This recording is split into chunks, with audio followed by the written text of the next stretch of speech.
Gente, o assunto de hoje é pressão alta. E vocês estão vendo que eu estou aqui com o Dr. João Carlos Web, que é cardiologista, atende aqui em Macatuba, nós estamos aqui na Santa Casa, e atende também em Lençóis Paulista. E a gente veio falar numa mudança, né, Dr. João, dos parâmetros, né? Antigamente a gente achava que quem tinha pressão 12/8, 13/8 era normal. E isso agora mudou? O que mudou?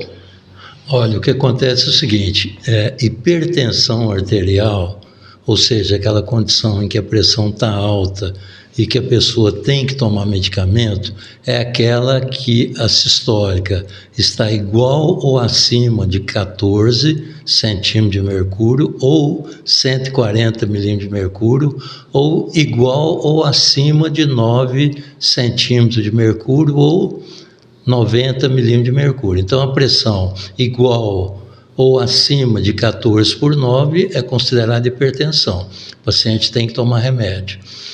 A pressão compreendida entre 12/8 e 14/9, ou seja, 12/8, ou sistólica de 12, até 3,9, faltando 1/10 para chegar em 14.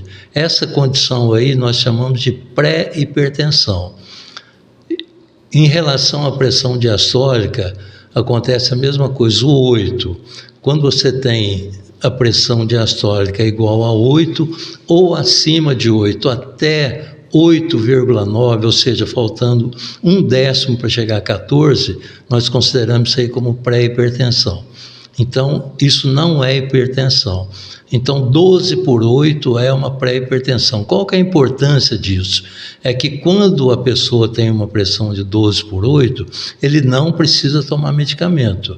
Mas é um alerta para que a gente chegue para a pessoa e fale, olha, sua pressão é 12/8, você tem um risco um pouquinho maior de ter doença cardiovascular do que uma pessoa que tem uma pressão de 11/7. Então, cuide-se melhor da sua saúde. É esse o recado que a gente dá. Doutor João, quais são os principais fatores, né, o que provoca a pressão alta? Por que a pessoa tem pressão alta? Nós não sabemos. 95% dos casos de hipertensão são as chamadas hipertensões ou hipertensão idiopática, que não tem uma causa. 5% tem uma causa definida, como estenose de artéria renal, coarctação da aorta, mas 95% não tem causa. Mas a hipertensão ela tem um forte perfil genético. A gente sabe que quando você tem alguém da família que tem hipertensão arterial, a possibilidade de você vir a ter hipertensão aumenta. E aí a gente tem que fazer o quê? Controlar os fatores de risco para a hipertensão. E o que é isso aí? Eu tenho que ter uma vida saudável, procurar evitar a obesidade, procurar evitar o excesso da ingestão de sal, ou seja, mais do que 5 gramas de sal por dia, evitar o excesso... 5 gramas não é nada. 5 gramas. Não, é uma quantidade boa. 5 gramas, acima disso, a gente considera já uso abusivo do sal. Bebida alcoólica em excesso, sedentarismo e obesidade. Então, tudo isso aí são fatores que fazem com que você hoje tenha pressão normal, mas a sua mãe é hipertensa, seu pai é hipertenso. Se você não cuidar desses fatores, você vai fatalmente vir a ter hipertensão arterial. Se você cuidar, você vai ter uma chance muito grande de não vir a ter hipertensão. Doutor João, quantas pessoas, né, o senhor deve saber, quantas pessoas hoje são hipertensas no Brasil? Olha, tanto no Brasil quanto no mundo, a prevalência de hipertensão é de mais de 30%. Ou seja, 30% das pessoas são hipertensas. E quando nós levamos a idade para acima de 60 anos, mais de 65% das pessoas são hipertensas. Então, é um índice assustador, é muito intenso mesmo. Aí você vai falar, mas por que isso? Eu acho que é mudança de estilo de vida. Nós passamos a realizar um estilo de vida totalmente anormal. Para você ter uma ideia, eu vou te falar uma história. Sabe qual que é a incidência de hipertensão arterial entre os índios das aldeias que nunca foram contactadas? 0. Não tem hipertensão entre os índios. Agora, quando você pega um índio que mora lá na floresta amazônica, nunca viu uma pessoa branca na frente, e leva ele para a cidade, aí depois de algum tempo, uma porcentagem grande deles começam a ter hipertensão. Por que isso? Porque índio não come sal. Então esse é um fator assim muito importante. Então, olha, se você falar mais, 30% das pessoas no mundo são hipertensas e no Brasil é esse mesmo valor, isso é um dado muito importante, tendo em vista a importância da hipertensão arterial como fator de risco para as doenças cardiovasculares. Então a gente pode pensar, doutor, que essa mudança nesse parâmetro é um alerta para que todos nós melhore a qualidade de vida? Olha, eu não tenho dúvida que é isso aí. Quando você melhora a qualidade de vida, você passa a ter um novo estilo de vida, um estilo de vida saudável, que você faça uma alimentação adequada, que você abandone o sedentarismo e faça atividade física, evita a obesidade. Se você for hipertenso, cuida direitinho da sua hipertensão. Hoje tem medicamentos maravilhosos para tratar a hipertensão. Se você for diabético, cuida direitinho do seu diabetes. Então a chance de você vir a ter uma doença cardiovascular, assim, diminui muito. E nós sabemos o seguinte, que doença cardiovascular é a principal causa de mortalidade no mundo. Não tem nada que mata mais no mundo do que doença cardiovascular. Doutor João, e quem já faz o tratamento de hipertensão, já toma a sua medicação, ele mantém essa medicação, não precisa correr para o médico para trocar a medicação, nada, ele mantém a medicação, né?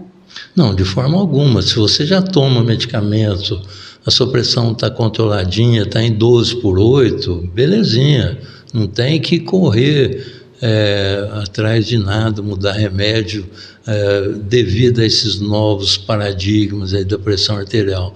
Em relação à pessoa hipertensa, não mudou nada. Ele tem que continuar tratando da forma correta. Doutor João, hoje a gente mede a pressão em vários lugares, né? Como é que se mede a pressão? Qual que é a orientação do cardiologista? Olha, você pode medir a pressão em qualquer lugar que se faça isso de forma correta. Na farmácia, no centro de saúde, no pronto-socorro, até em casa, uma pessoa que foi treinada e saiba medir certinho a pressão arterial, isso não tem nenhum problema. Agora, o diagnóstico de hipertensão arterial tem que ser feito pelo médico. Você não pode fazer diagnóstico de hipertensão arterial na farmácia.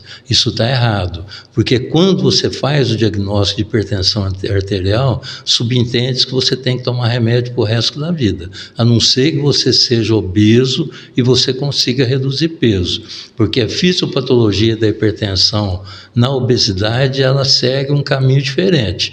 Você diminui o peso, a pressão volta ao normal. Por que eu falo isso, que tem que ser o médico que tem que fazer o diagnóstico de hipertensão? Porque o diagnóstico tem que ser feito com uma medida muito correta.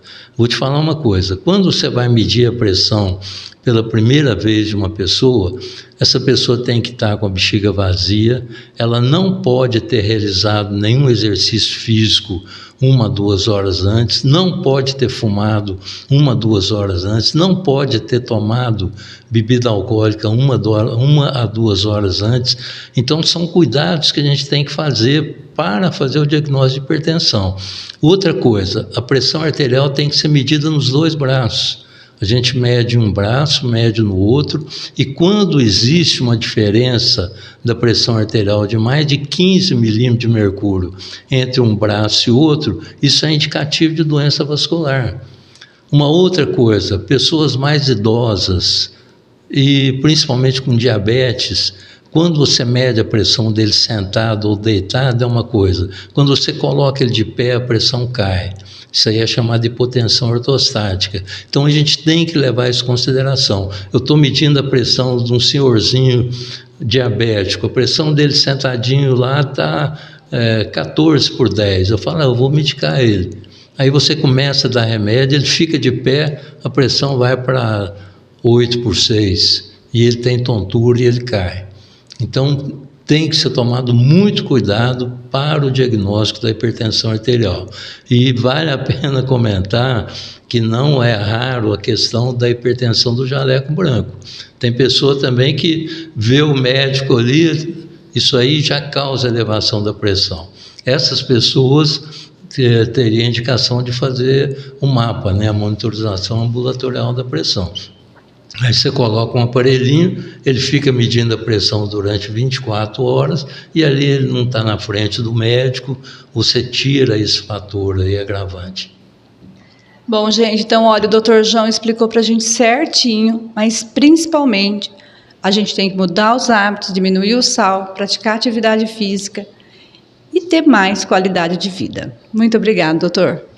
Eu que agradeço a oportunidade e, assim, olha, eu espero que com essas palavras aí a gente consiga mudar um pouquinho a mentalidade de algumas pessoas que não têm o cuidado devido com a sua saúde em relação às doenças cardiovasculares, que causam uma mortalidade muito grande.